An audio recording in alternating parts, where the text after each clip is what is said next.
Здравствуйте, мои дорогие друзья! Я очень рад нашей с вами встрече.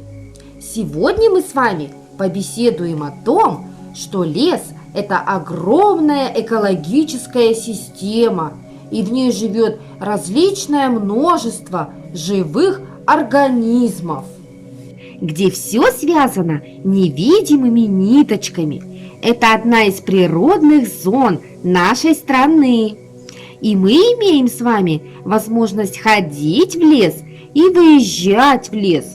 И сегодня, ребята, мы отправимся в гости в лес, попробуем разгадать некоторые его загадки. Но прежде позвольте познакомить вас с таинственными жителями леса. Чтобы увидеть этого загадочного жителя, послушайте и отгадайте мою загадку.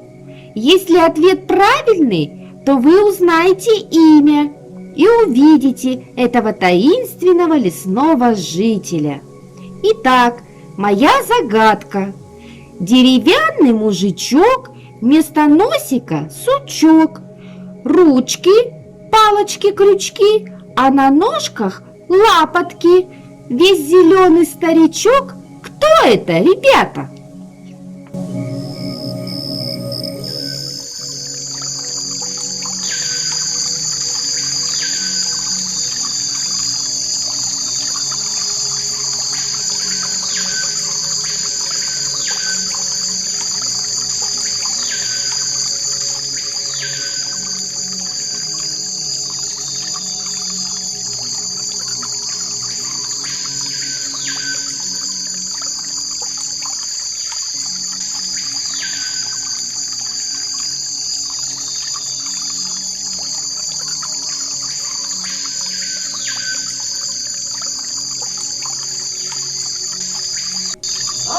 Лес я и люблю, гости вас к себе зову.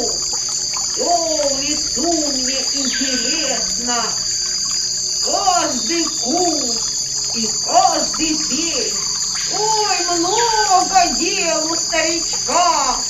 Если кто в лесу бывал, за собою убирал. И зверятам, и ребятам было бы в лесу приятно. Ой,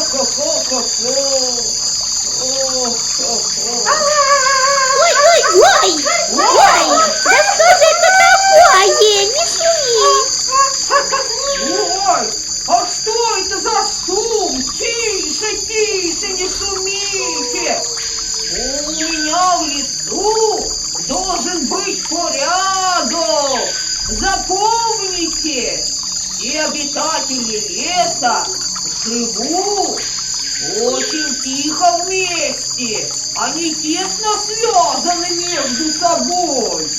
Вот, понятно вам? Потому что они зависят друг от друга.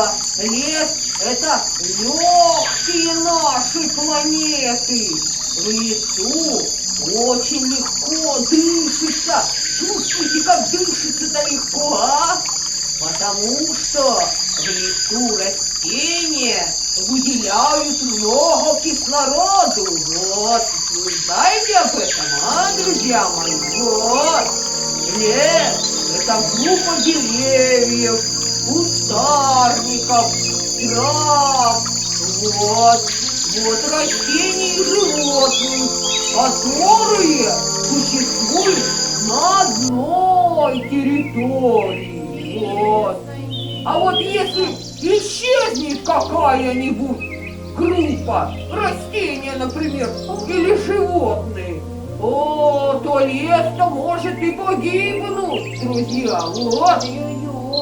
Поэтому лес нужно беречь и охранять. Какие правила поведения вот в лесу, например, вы знаете, а? Ой, ну это вот, мне кажется, это, например, не сорить и не бросать мусор. Не брать домой маленьких животных и птенчиков. Ага, и чё? Еще что вы знаете? Вот, не включать громко музыку, так как она мешает животным. Вот так. Ой, так, ну молодцы, молодцы. Ну, вот, все равно, лес, все верно вы говорите про лес. Да, да, лес это для животных, это потому что их дом, корм, укрытие от врагов.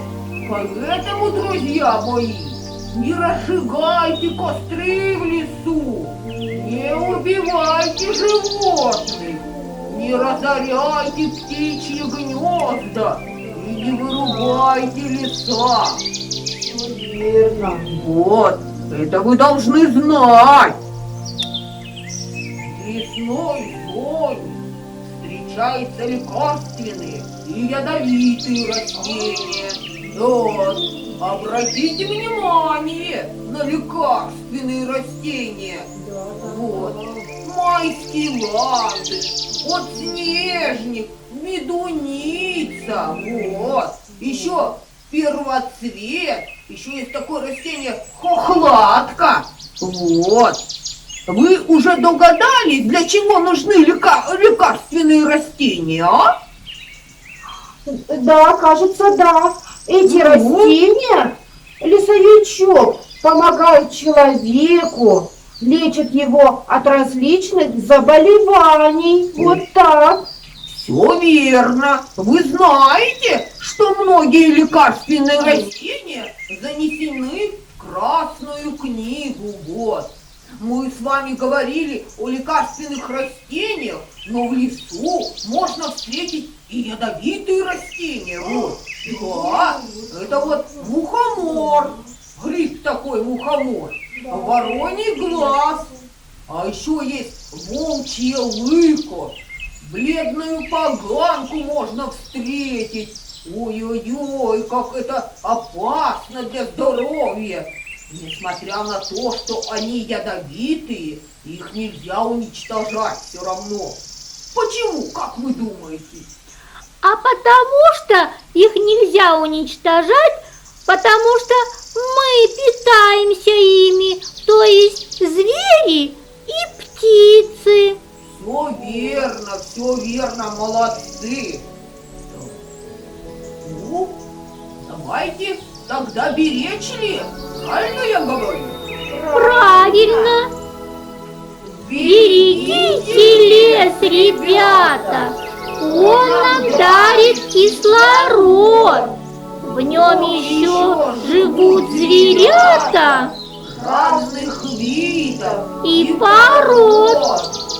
Поутру поют нам птицы, и листва укроет зной, и пыльца цветов на лицах оставляет запах свой. Берегите лес, ребята, и не жгите в нем костры. Благодарны будут звери и деревья, и кусты. Ну вот и все, ребята. Наша с вами встреча подошла к концу. Но я буду очень рад вас видеть в следующий раз в нашей огромной экологической стране. До новых встреч, ребята! Пока-пока!